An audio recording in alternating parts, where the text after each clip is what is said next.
It's 3:53 a.m., April 16th, 2012. I've determined to be present in this time and space. My brother and I are at his bedside along with our mother. The hospital had called a few hours earlier to let us know that his vitals indicated he most likely only had several hours to live. Many times he had carried us in life, whatever the need might have been. It was, at least for me, something I had grown accustomed to and depended on.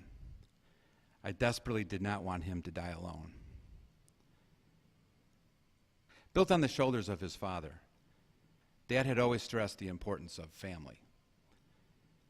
At 25 and a new father myself, I began to realize what a daunting task parenthood is, and that I hadn't always made that easy for him. I wanted to acknowledge my sometimes selfish behavior, but our family didn't practice that too well. I needed an in. Upon his retirement from a successful career, Dad went out and just bought stuff he always wanted. One item did seem a bit odd, but it did fit his bold and brash personality. A dirty, hairy gun. At least that's what he called it.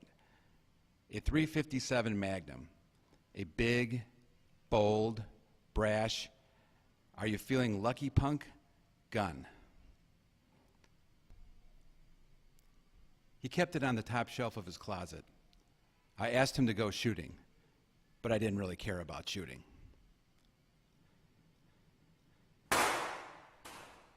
We took turns. I was surprised at how much I really enjoyed it. Later in the parking lot of McDonald's, I stopped and looked him right in the eye and told him I had something I wanted to say. I told him I was sorry. He smiled and said, "I guess now it's your turn." I had the same conversation with my dad about the same age.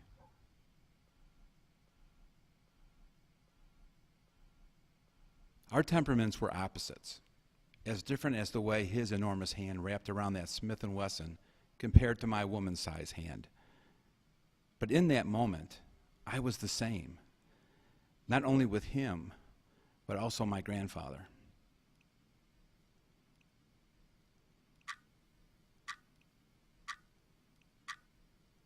Now it's 3:54 a.m.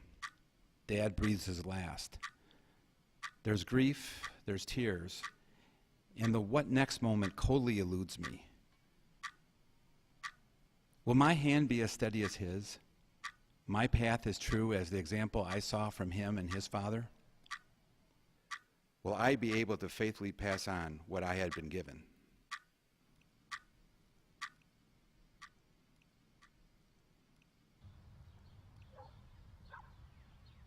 It's 3:54 a.m., April 16th, plus 3.5 months, and sometimes I still find myself searching for the what next moment.